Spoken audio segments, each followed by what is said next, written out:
toda vez que você quer fazer uma sanção, você tem que ter aprovação, óbvio, do Departamento de Estado, do National Security Council, Conselho de Segurança Nacional, do Domestic Policy Council, Conselho de Política Doméstica, do White House Counsel's Office, que é a advocacia interna da Casa Branca, do Office of Legal Counsel, do Departamento de Justiça, do Departamento de Tesouro, e aí você segue para a mesa do chefe de gabinete do presidente dos Estados Unidos, para que ele faça a avaliação e aí se submeta ao presidente dos Estados Unidos.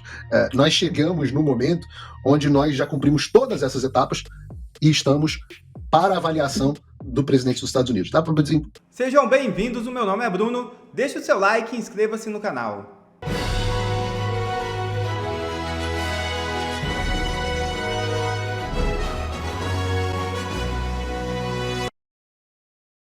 Sanções contra Moraes estão na mesa de Donald Trump, revela o jornalista. É isso mesmo.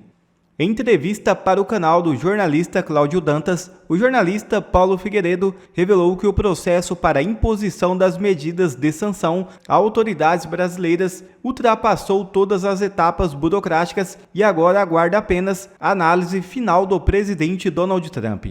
O jornalista revelou que Marco Rubio já teria dado seu aval e que a decisão final sobre as sanções agora depende do ok conclusivo do presidente Donald Trump.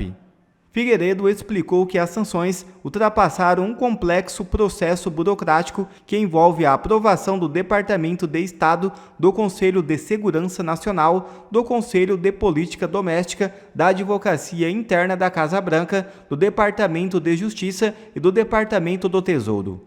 Abre aspas.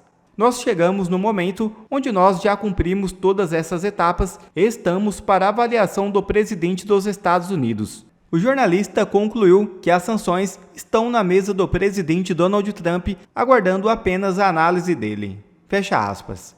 Vejam o vídeo. Olha, primeiro também sou espectador de vocês, é sempre um prazer também, desde o Fio Diário acompanhando. A Carol já é conhecida também aqui já até chamei para ser entrevistada, espero que seja candidata novamente. O Rio estaria em melhores mãos se ela tivesse sido eleita.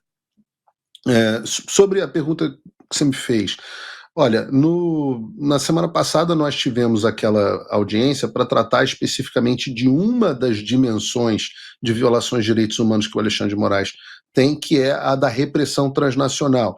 Então era circunscrita à perseguição que o Alexandre faz aos dissidentes políticos do regime brasileiro no exterior. Então, por isso que nós tratamos do Eduardo Bolsonaro, por isso que nós tratamos de pessoas comuns como a Flávia Magalhães, tratamos de jornalistas no exterior, como o caso do Constantino, como o caso do Alan dos Santos, como o caso do Michael Schellenberger e como o meu caso, pessoas que estão fora do Brasil, né?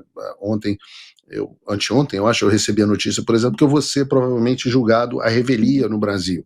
Então, este é o tipo de coisa que faz parte da repressão transnacional, que é um assunto que tem repercussão bipartidária aqui. Então, é um assunto que, ou seja, republicanos e do partido do presidente Trump e democratas do partido do ex-presidente Biden concordam a respeito desse assunto. Nesta comissão que eu estava, Comissão de Direitos Humanos, Comissão Tom Lantos, ela é uma comissão bipartidária. Apesar dos republicanos terem maioria no Congresso, essa comissão ela tem dois presidentes. O presidente que estava lá, o deputado McGovern, que é de Massachusetts, e o deputado Chris Smith, que é de New Jersey. Então, o democrata é o McGovern e o republicano é o Chris Smith. O Chris Smith é um dos principais aliados da gente no Congresso dos Estados Unidos. Ele foi um dos primeiros a abraçar esse assunto, porque ele é muito forte nessa questão de direitos humanos e liberdade de expressão. Ele é um dos autores da versão global da Lei Magnitsky. Ele também fez um projeto específico para a Bielorrússia, que tem um caso muito parecido com o do Brasil. Então, nós sabíamos ali que nós teríamos os dois deputados. O Chris Smith me avisou de antemão, quando me convidou para ser testemunha, de que ele não estaria lá. Ele me avisou, falou, olha, eu não vou estar nesse dia porque a minha mulher tem uma questão de saúde que precisa ser tratada. Você topa ser testemunha? Só vão ter testemunhas do McGovern e você vai ser a única testemunha minha lá. Você topa participar mesmo assim? Você vai ter que brigar pela palavra, etc, etc. Eu falei, deixa comigo. E aí foi lá e eu acho que a gente teve a oportunidade de mostrar o nosso recado. Qual o objetivo final? O objetivo era registrar o testemunho. Aqueles que a gente vê na televisão, aqueles 8 minutos, são 8 minutos que eu tinha direito à fala, mas o meu depoimento completo teve 18 páginas e foi registrado nos anais do Congresso, e foi enviado também, que foi a consequência da reunião, que foi o envio ao Marco Rubio de uma carta pedindo urgência para a questão do Brasil. Uma carta que foi enviada na quinta-feira, se eu não me engano, ou na sexta-feira, pelo deputado Chris Smith. O Marco Rubio, eu sei que já recebeu a carta e está acelerando o processo de análise da situação das sanções contra o Alexandre de Moraes. Na verdade, a gente teve até a notícia de que o Marco Rubio disse que ele já tinha dado o ok e que estava aguardando agora especificamente o ok final do presidente Trump. Então dá para a gente dizer que as sanções, que as pessoas achavam que era 72 horas, faziam piada, esse tipo de coisa, elas ultrapassaram todos os processos burocráticos, e são muitos, eu posso até aqui relatar para vocês alguns. Toda vez que você quer fazer uma sanção, você tem que ter aprovação, óbvio, do Departamento de Estado, do National Security Council, Conselho de Segurança Nacional, do Domestic Policy Council, Conselho de Política Doméstica, do White House Counsel's Office, que é a advocacia interna da Casa Branca, do Office of Legal Counsel do Departamento de Justiça, do Departamento de Tesouro, e aí você segue para a mesa do chefe de gabinete do presidente dos Estados Unidos, para que ele faça a avaliação e aí submeta ao presidente dos Estados Unidos. Nós chegamos no momento onde nós já cumprimos todas essas etapas e estamos para a avaliação do presidente dos Estados Unidos. Dá para dizer... Então... Eu não te ouvi. Já está na mesa do presidente Donald Trump, então? Essa é uma boa forma de colocar. As sanções estão na mesa do presidente Donald Trump, aguardando apenas a análise dele.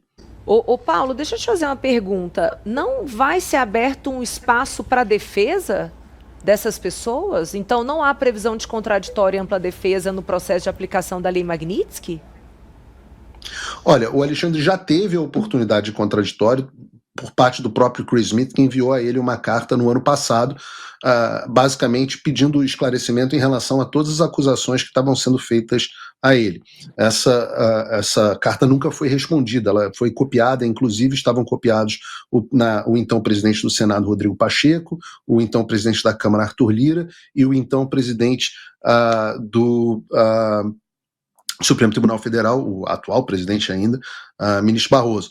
Então, todos eles tiveram oportunidade, além, claro, do próprio Alexandre de Moraes, todos eles tiveram oportunidade de responder às acusações que estavam sendo feitas a ele e não responderam. Aqui nos Estados Unidos, a Lei Magnitsky, a aplicação da Lei Magnitsky, ela é feita uma avaliação dos fatos dentro dos devidos departamentos.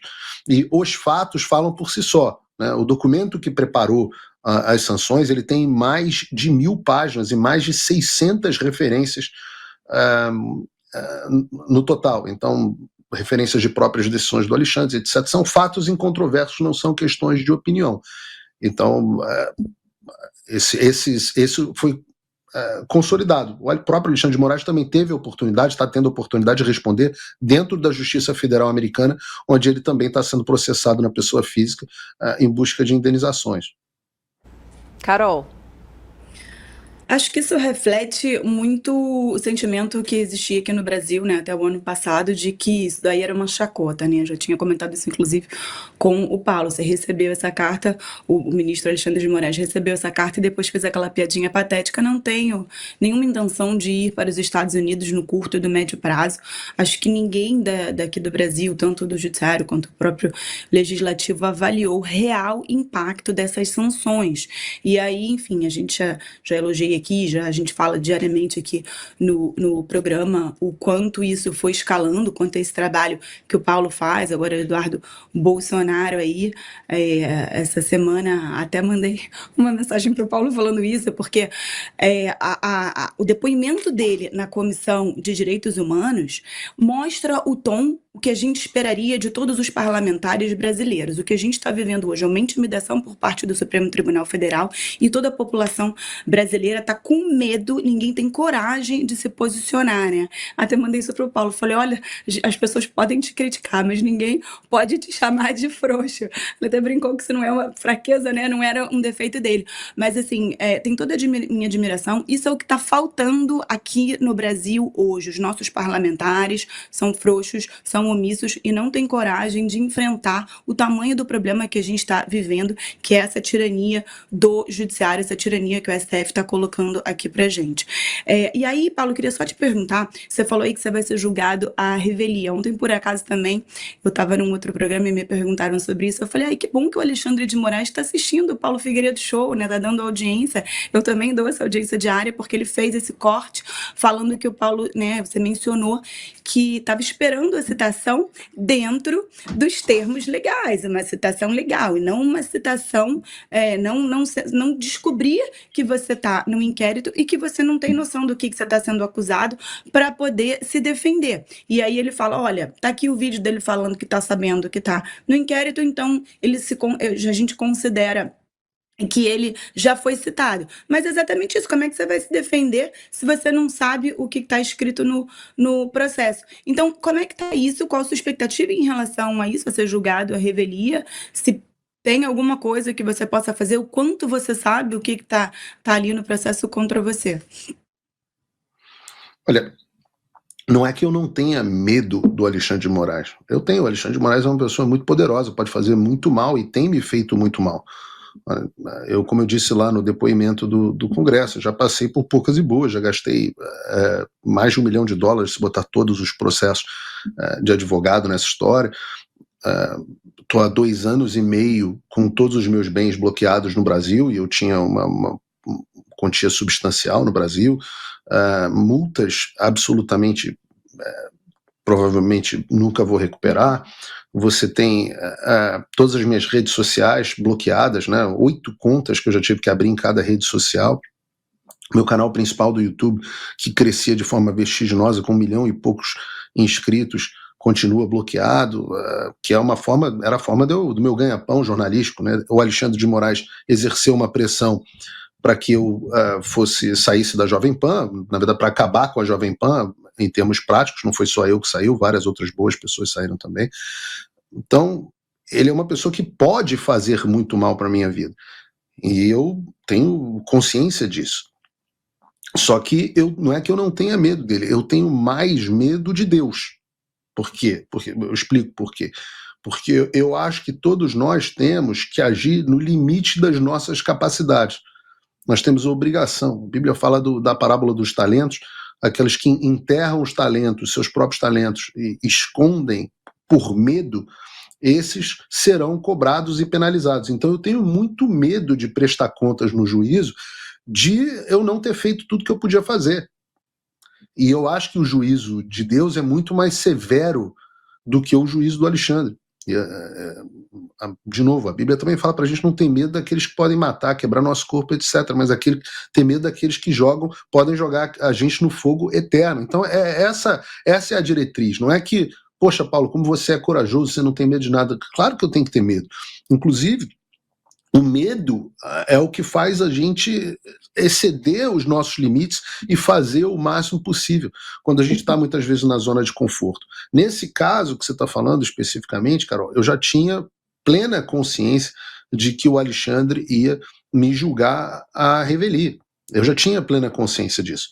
Eu já sabia que ele ia evitar de todas as formas possíveis mandar uma carta rogatória, que é o que diz o 368 do Código de Processo Penal, para as pessoas que estão em local certo e sabido no exterior, e eu resido na mesma casa há 10 anos, a Justiça Brasileira já me citou aqui em outras vezes sem nenhum problema, e o Alexandre de Moraes finge que não sabe onde é que eu moro. Eu falo, nossa senhora, a Polícia Federal que desvendou o inquérito do golpe de Estado não consegue fazer uma pesquisa no Google para descobrir onde é que o coitado do Paulo Figueiredo mora nos Estados Unidos, há 10 anos na mesma casa.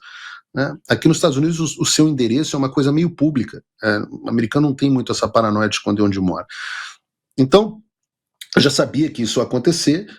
O próximo passo, ele deve enviar a denúncia para que a DPU, né, a Defensoria Pública da União, apresente uma defesa em meu nome.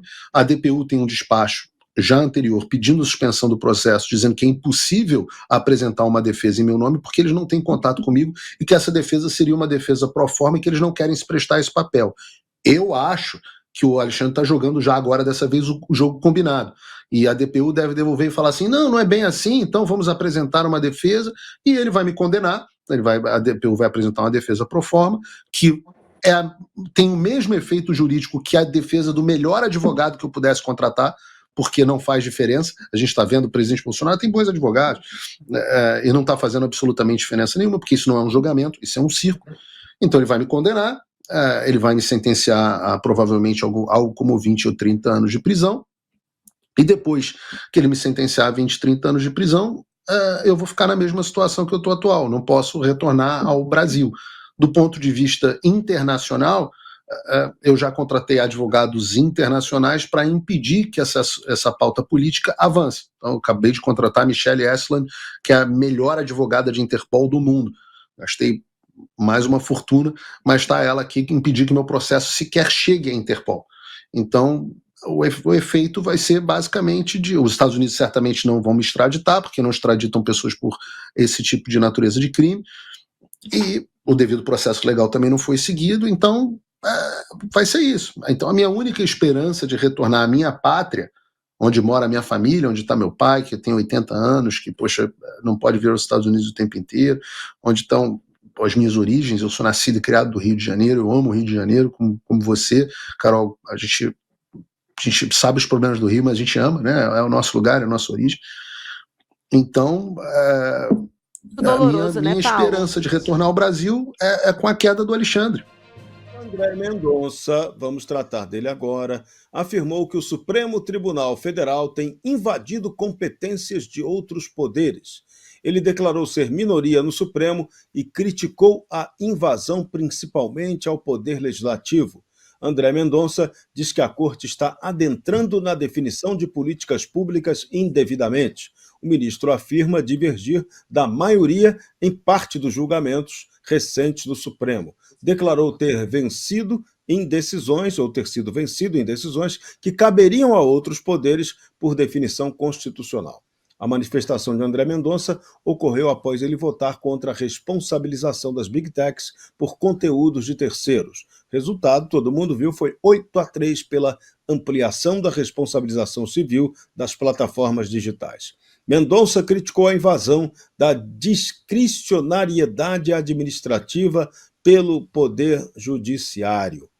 Meu caro André Marcília, essa declaração de André Mendonça vai abrindo uma divergência importante, mostrando que o Brasil precisa recuperar o caminho da normalidade institucional, né?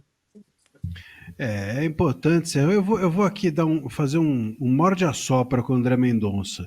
Eu vou elogiá-lo, mas vou dar um puxãozinho de orelha. Porque é o seguinte, eu sempre disse, quando ele estava, há algum tempo atrás, falando o que deveria ser dito, mas não da tribuna do STF, sim do púlpito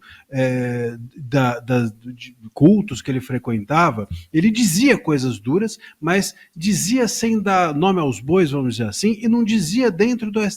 Quando ele começou a dizer, e sobretudo dizer a partir dos seus votos, acho que fez, e fez muito bem. Esse voto dele na questão da regulação das redes é um voto espetacular. É um voto que, enfim, não deveria ser espetacular, porque ele estava ali dizendo o que está na nossa Constituição, mas no momento autoritário, censório, tirânico que a gente vive dentro do STF, o voto dele é espetacular, sobretudo por ter pedido 2 dias para lê-lo, entendendo que tem uma questão ali midiática também ao proferir um voto daquele.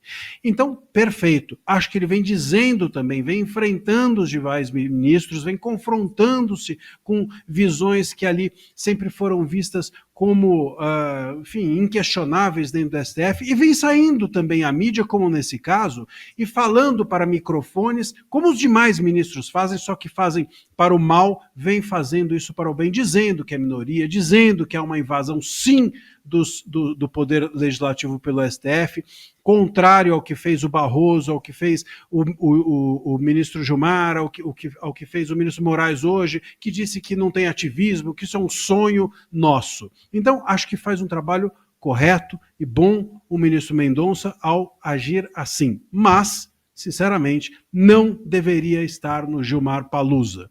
Não deveria estar lá. Quer ser minoria, ministro? Ótimo, acho que está correto e tem de ser. Mas seja minoria também quando te fazem convites que não são adequados. Acho que estar no Gilmar Palusa é uma bola fora do ministro. Devia ter sido minoria ao dizer não, como alguns, inclusive parlamentares, fizeram. Enfim, eu tenho dito, a lista boa não é de quem foi, a lista boa é de quem recusou ir. E acho que o ministro Mendonça poderia ou deveria ter feito parte dessa lista. Agora vamos fazer